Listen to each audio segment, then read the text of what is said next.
मन के भयरूपी जाल से निकलो, हर बार जीत जाओगे। ऐसा गौतम बुद्ध ने कई सालों पहले अपने शिष्यों से क्यों कहा था? इसके पीछे का रहस्य क्या है? आज इसी रहस्य को हम गौतम बुद्ध की कहानियों के माध्यम से जानेंगे। तो बिना देर किए चलिए वीडियो की शुरुआत करते हैं। पहली कहानी, महात्मा बुद्ध और भिखारी। ये शिक्षाप्रद कहानी है, हमेशा दुखी रहने वाले। एक बार जरूर सुने। ये कहानी है गौतम बुद्ध और एक दुखी भिखारी के बीच की है, जिससे जीवन का बहुत अच्छा ज्ञान मिलता है। एक बार महात्मा बुद्ध एक गांव में अपने शिष्यों सहित घने पेड़ की छांव के नीचे बैठे। आसपास के गांव के बहुत से लोग अपनी अपनी मानसिक परेशानियां लेकर महात्मा बुद्ध के पास आ रहे थे। महात्मा बुद्ध उन सब की मानसिक परेशानियों का समाधान देते। सब लोग खुशी खुशी अपनी समस्याओं का समाधान पाकर वहां से लौट रहे थे। ही से कुछ दूर बैठा एक दुखी भिखारी खुद की किस्मत को कोसता हुआ बुद्ध के पास जाने वाले लोगों को देखकर ये सोचने लगा कि अभी कुछ देर पहले तो ये लोग दुखी मन से मुंह लटकाए उन महात्मा के पास गए थे, और अब इतना खुश होकर कैसे वापस लौट रहे हैं? आखिर माजरा क्या है? जरा मैं भी जाकर देखूं कि वो महात्मा ऐसा कौन सा खजाना बांट रहा है इन लोगों को, जो इनके चेहरे खुशी से लाल हो गए। जब वो दुखी भिखारी कुछ नजदीक गया तो उसने देखा कि ये महात्मा तो लोगों को प्रवचन देकर लोगों के दुहक का निवारण कर रहे हैं। ये देखकर भिखारी के मन में भी तीव्र इच्छा हुई कि क्यों ना मैं भी अपना दुख इन महात्मा को बता दूं, मुझे भी अपने दुहक का समाधान अवश्य मिलेगा। बस फिर क्या था, समाधान पाने की लालसा लिए भिखारी महात्मा बुद्ध के सामने पनहुचा और हाथ जोड़कर प्रणाम करते हुए बोला, हे महात्मा बुद्ध, मैं भी लोगों की मदद करना चाहता हूं। मेरी बहुत इच्छा है कि मैं लोगों की मदद करूं, लेकिन मैं मदद कैसे करूं? मैं तो बहुत गरीब हूं, ना तो मेरे पास धन है, ना ही कोई वस्तु जिससे मैं किसी की मदद कर सकूं। मैं चाहकर भी किसी की मदद नहीं कर सकता। मुझे भगवान ने इतना गरीब क्यों बनाया? हे महात्मा, मुझ पर कुछ कृपा करो। इतना बोलते हुए भिखारी रोने लगा। महात्मा बुद्ध बोले, तुम बहुत अज्ञानी हो, क्योंकि तुम अब तक इस भ्रम में जी रहे हो कि तुम्हारे पास कुछ नहीं, जबकि दूसरों को कुछ देने के लिए तुम्हारे पास बहुत कुछ है। तुम बिना धन और वस्तु के भी दूसरों की मदद कर सकते हो। तुम्हारे पास जुबान है, जिससे तुम मीठे शब्द बोलकर किसी के दुखी चेहरे पर मुस्कान ला सकते हो। इन्हीं शब्दों की ताकत से तुम किसी के भी टूटते हौसलों को फिर से मजबूत कर सकते हो। इन्हीं शब्दों की ताकत से तुम किसी के भी मन में सकारात्मक विचारधारा के बीज बोकर उसको गलत रास्ते पर जाने से रोक सकते हो।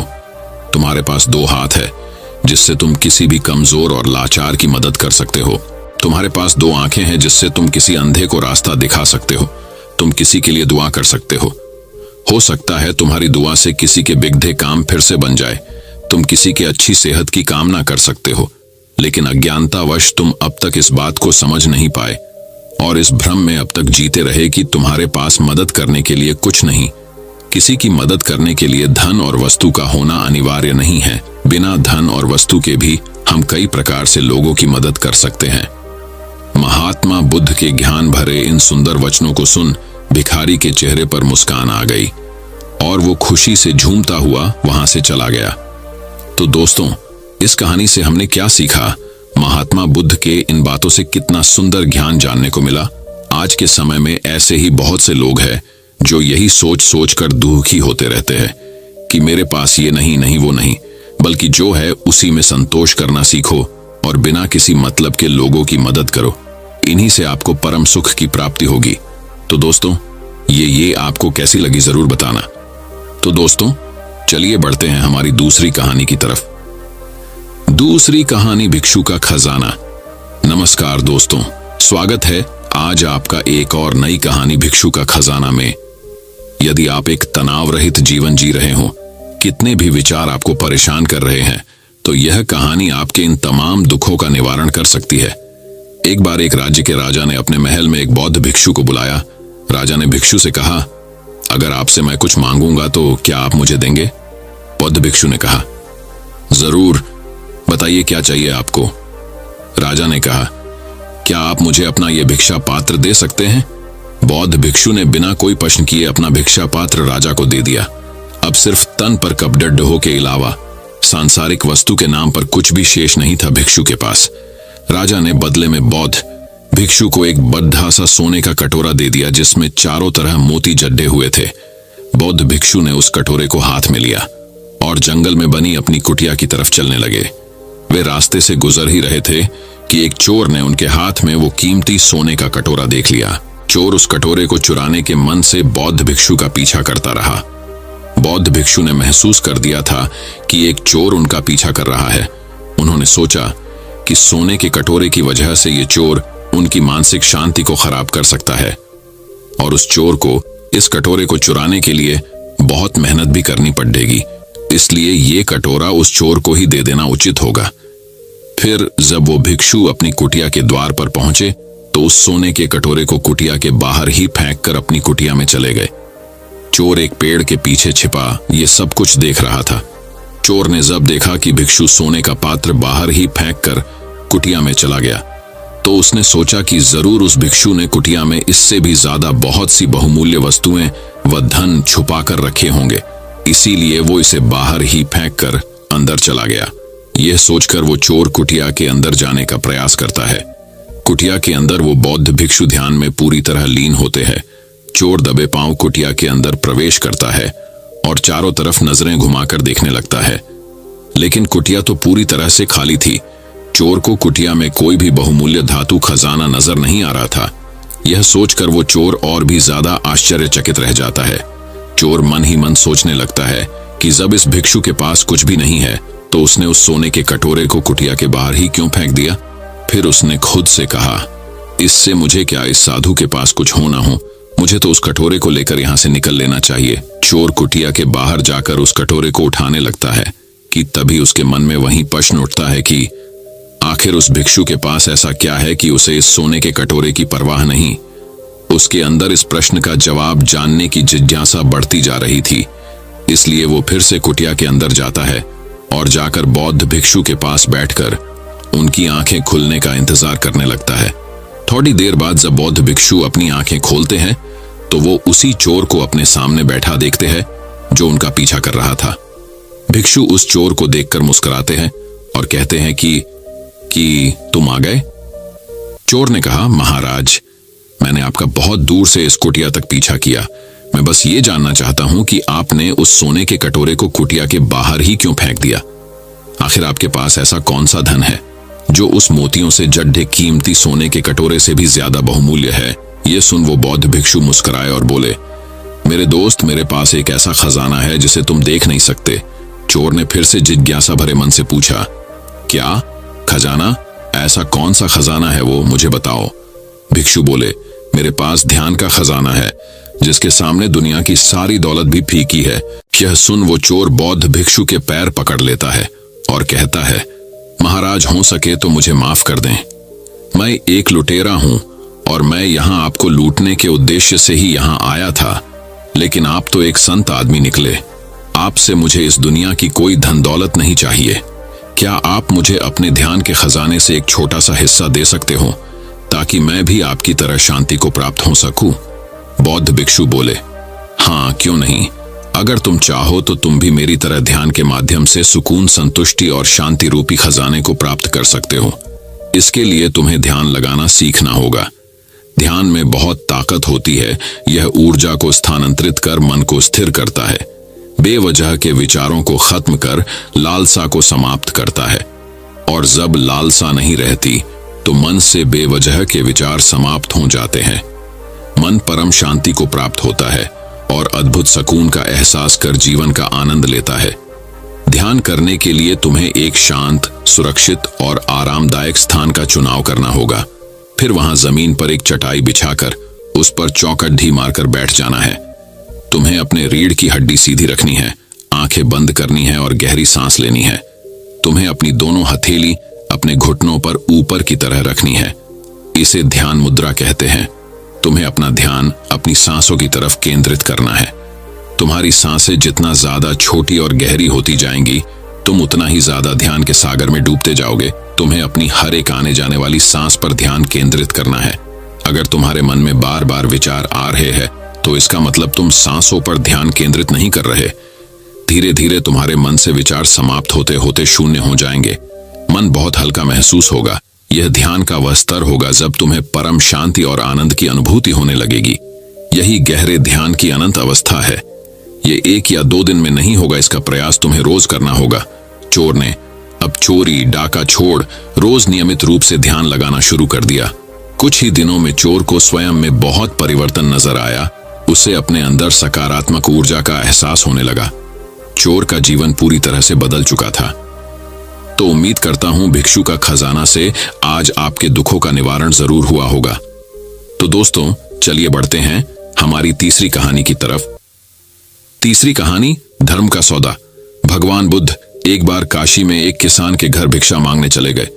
भिक्षा पात्र आगे बढ़ाया। किसान ने एक बार उन्हें ऊपर से नीचे तक देखा। शरीर पूर्णांग था। संयोग से वह किसान कर्म पूजक था।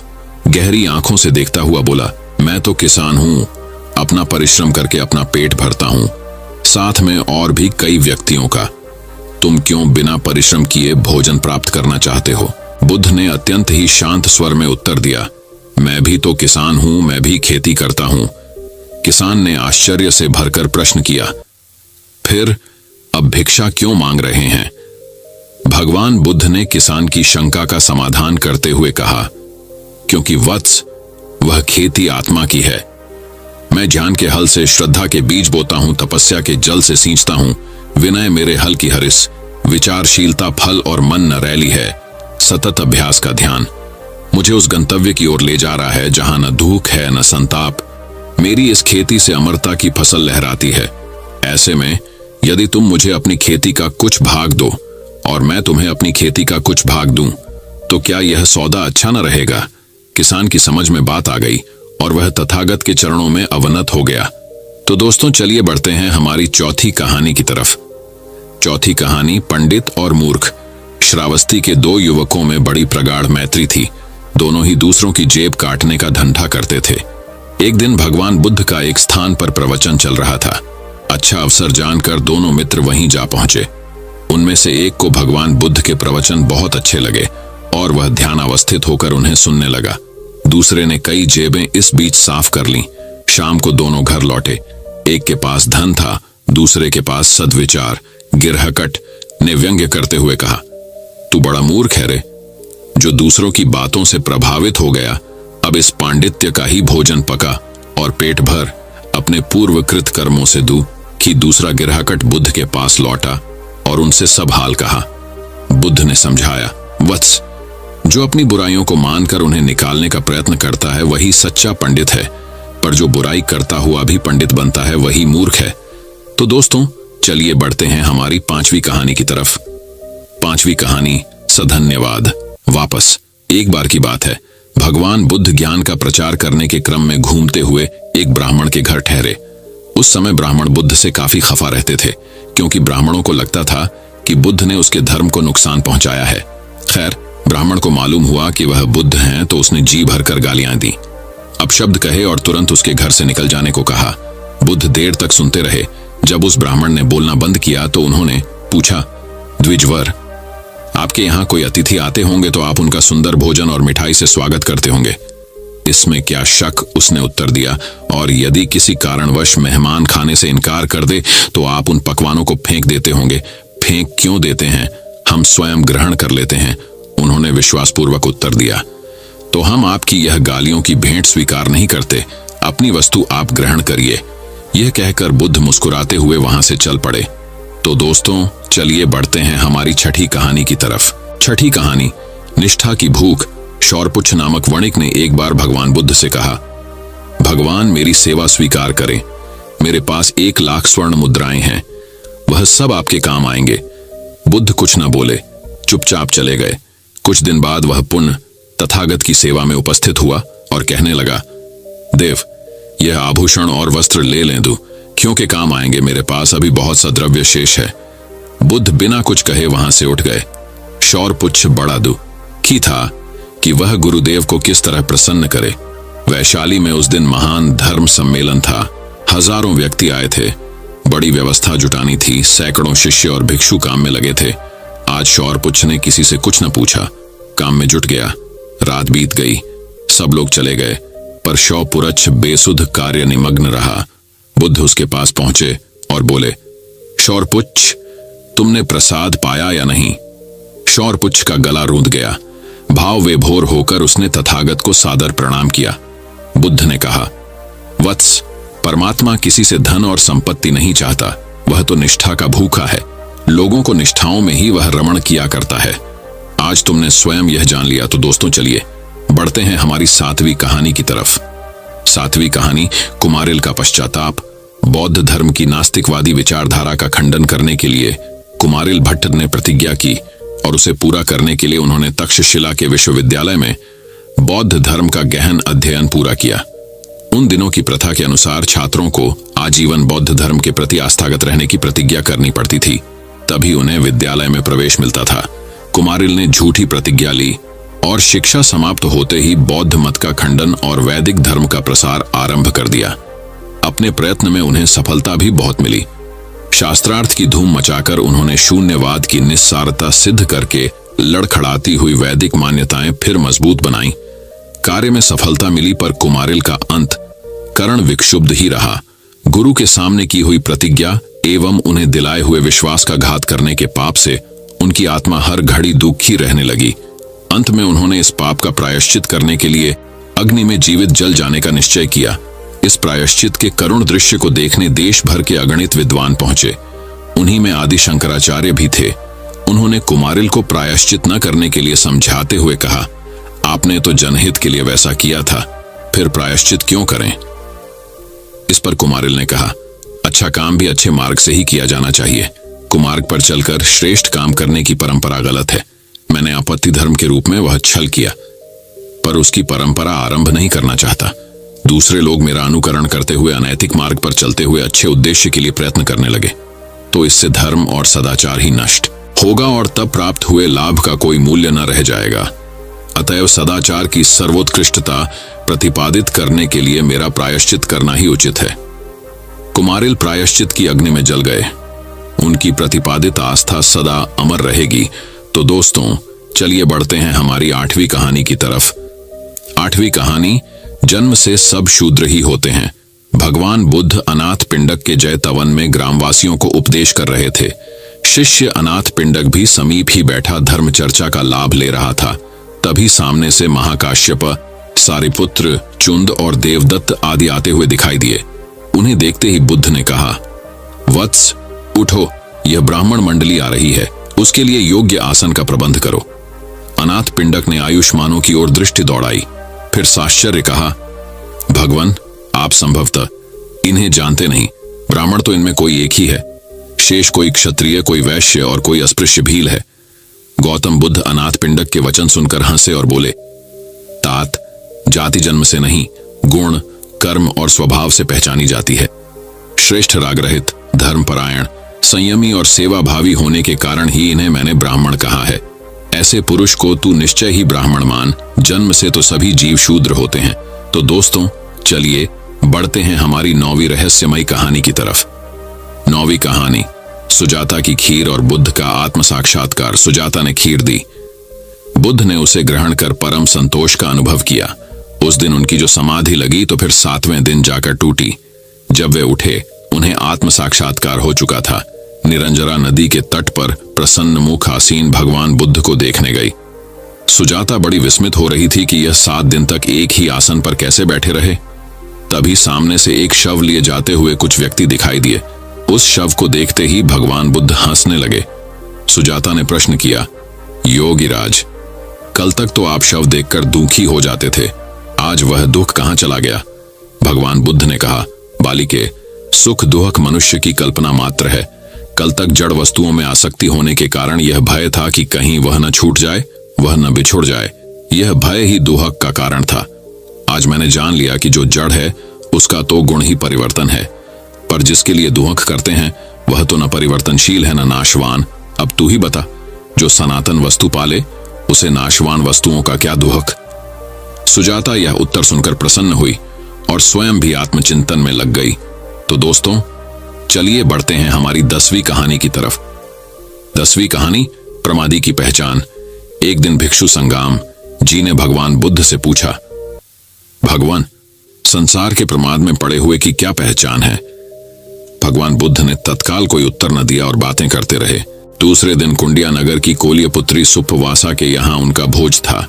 सुप्पवासा 7 वर्ष तक गर्भ धारण करने का कष्ट भोग चुकी थी। भगवान बुद्ध की कृपा से ही उसे इस कष्ट से छुटकारा मिला था। इसी प्रसन्नता में वह भिक्षु संघ को भोजन दे रही थी। जब सुप्पवासा तथागत को भोजन करा रही थी, उसका पति नवजात शिशु को लिए पास ही खड़ा था। 7 वर्ष तक गर्भ में रहने के कारण बालक जन्म से ही विकसित था। देखने में अति सुंदर, उसके हंसने और क्रीड़ा करने की गतिविधियां बड़ी मनमोहक थीं। बार बार मां की गोद में जाने के लिए मचल रहा था। भगवान बुद्ध ने मुस्कुराते हुए पूछा, बेटी सुप्पवासा, तुझे ऐसे ऐसे पुत्र मिले तो कितने और पुत्रों की कामना तू कर सकती है? सुप्पवासा ने कहा, भगवान, ऐसे 7 पुत्र हों तो अच्छा है। संगाम जी बगल में ही बैठे थे। कल तक जो प्रसव पीड़ा से बुरी तरह व्याकुल थी, आज फिर पुत्रों की कामना कर रही है। यह देखकर संगाम जी बड़े आश्चर्यचकित हुए। बुद्ध ने हंसकर कहा, संगाम जी चौंकिए मत, तुम्हारे कल के प्रश्न का उत्तर यही तो है। तो दोस्तों चलिए बढ़ते हैं हमारी 11वीं कहानी की तरफ। 11वीं कहानी योग्यता की परख। अंकमाल नामक एक युवक भगवान बुद्ध के सामने उपस्थित हुआ और बोला, भगवान, मैं संसार की कुछ सेवा करना चाहता हूं। आप मुझे जहां भी भेजना चाहें भेज दें, ताकि मैं लोगों को धर्म का रास्ता दिखा सकूं। बुद्ध हंसे और बोले, तात, संसार को कुछ देने के पहले अपने पास कुछ होना आवश्यक होता है, जबकि तुम्हारे पास ऐसा कुछ भी नहीं है। जाओ, पहले अपनी योग्यता बढ़ाओ, फिर संसार की भी सेवा करना।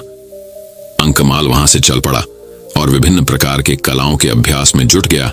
बाण बनाने से लेकर चित्रकला तक, मल्ल विद्या से लेकर मल्लाहकारी तक, जितनी भी कलाएं हो सकती हैं, उन सब का उसने 10 वर्ष तक कठोर अभ्यास किया। अंकमाल इस सब में इतना अच्छा हो गया कि सारे देश में उसकी ख्याति फैल गई। अपनी प्रशंसा से आप प्रसन्न होकर अंकमाल अभिमान पूर्वक लौटा और तथागत की सेवा में उपस्थित हुआ। अपनी योग्यता का बखान करते हुए उसने कहा, भगवान, अब मैं 64 कलाओं का झांता हूं और अब मैं संसार के प्रत्येक व्यक्ति को कुछ न कुछ सिखा सकता हूं। भगवान बुद्ध मुस्कुराए और बोले, अभी तो तुम कलाएं सीख कर आए हो, परीक्षा दे लो, तब उन पर अभिमान करना। अगले दिन भगवान बुद्ध एक साधारण नागरिक का वेश बदलकर अंकमाल के पास गए और उसे अकारण खरी खोटी सुनाने लगे। अंकमाल क्रोधित होकर मारने दौड़ा तो बुद्ध वहां से मुस्कुराते हुए वापस लौट पड़े। उसी दिन 2 बौद्ध श्रमण वेश बदलकर अंकमाल के समीप जाकर बोले, आचार्य, आपको सम्राट हर्ष ने मंत्री पद देने की इच्छा व्यक्त की है, क्या आप उसे स्वीकार करेंगे? अंकमाल को लोभ आ गया। उसने कहा, हाँ हाँ, क्यों नहीं, अभी चलो। दोनों श्रमण भी मुस्कुरा दिए और चुपचाप लौट आए। अंकमाल हैरान था, बात क्या है? थोड़ी देर बाद भगवान बुद्ध पुनः उपस्थित हुए। उनके साथ आम्रपाली थी। अंकमाल जितनी देर तथागत वहां रहे, आम्रपाली की ही ओर बार बार देखता रहा। बात समाप्त कर तथागत आश्रम लौटे। सायंकाल अंकमाल को बुद्ध देव ने पुनः बुलाया और पूछा, वत्स, क्या तुमने क्रोध, काम और लोभ पर विजय की विद्या भी सीखी है? अंकमाल को दिन भर की सब घटनाएं याद हो आईं। उसने लज्जा से अपना सिर झुका लिया और उस दिन से आत्मविजय की साधना में संलग्न हो गया। तो दोस्तों चलिए बढ़ते हैं हमारी 12वीं कहानी की तरफ। 12वीं कहानी, निराश न लौटाओ। भगवान बुद्ध मृत्युशैया पर पड़े थे। उनकी जीवन ज्योति के अस्त होने में कुछ ही विलंब था। सुभद्र नामक साधु ने यह समाचार सुना तो वह अपनी धर्म संबंधी कुछ शंकाओं को निवारण करने के उद्देश्य से उनकी सेवा में उपस्थित हुआ। पर आनंद ने, जो कुटी के द्वार पर स्थित था, उसे भीतर जाने से रोका और कहा, भगवान को इस समय कष्ट देना उचित न होगा। पर सुभद्र बराबर आग्रह करता रहा कि उसे भगवान का दर्शन कर लेने दिया जाए। बुद्ध जी ने भीतर पड़े हुए इस चर्चा को स्पष्ट रूप से सुना और वहीं से कहा, आनंद, सुभद्र को भीतर आने दो, वह ज्ञान प्राप्ति की इच्छा से आया है, मुझे कष्ट देने नहीं आया। सुभद्र ने जैसे ही भीतर जाकर करुणा की उस शांत मूर्ति को देखा, वैसे ही बुद्ध जी के उपदेश उसके हृदय में प्रविष्ट हो गए और वह बौद्ध भिक्षु बन गया। बुद्ध भगवान ने शरीरांत होते हुए भी किसी ज्ञान के अभिलाषी को निराश नहीं किया। भगवान बुद्ध जब मरने लगे तब उन्होंने अपने शिष्यों को बुलाकर अंतिम उपदेश दिया, तुम लोग अपने अपने ऊपर निर्भर रहो, किसी दूसरे की सहायता की आशा न करो, अपने भीतर से ही अपने लिए प्रकाश उत्पन्न करो, सत्य की ही शरण में जाओ और उसे मजबूत हाथों से पकड़े रहो। दोस्तों, मैं उम्मीद करता हूं कि यह कहानी सुनने से आपके जीवन में अच्छे बदलाव आए होंगे। आपको इस वीडियो से क्या सीखने मिला ये कमेंट करके जरूर बताइए और अपने परिवार, दोस्तों या आपके करीबी इंसान के साथ ये कहानी शेयर करके उन्हें भी इस ज्ञान से परिचित करवाएं। बाकी अगर आपको ये वीडियो दिल से अच्छी लगी हो तभी इस वीडियो को लाइक कर देना और आपने अब तक इस चैनल को सब्सक्राइब न किया हो तो चैनल को सब्सक्राइब भी जरूर कर देना। आपका हर दिन शुभ हो और खुशियों से आपका जीवन भरा रहे। धन्यवाद। नमो बुद्धाय।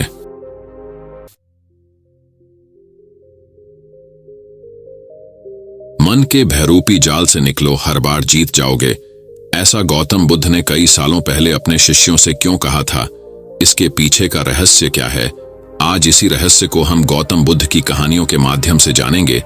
तो बिना देर किए चलिए वीडियो की शुरुआत करते हैं। पहली कहानी, महात्मा बुद्ध और भिखारी। ये शिक्षाप्रद कहानी है, हमेशा दुखी रहने वाले। एक बार जरूर सुने। ये कहानी है गौतम बुद्ध और एक दुखी भिखारी के बीच की है, जिससे जीवन का बहुत अच्छा ज्ञान मिलता है। एक बार महात्मा बुद्ध एक गांव में अपने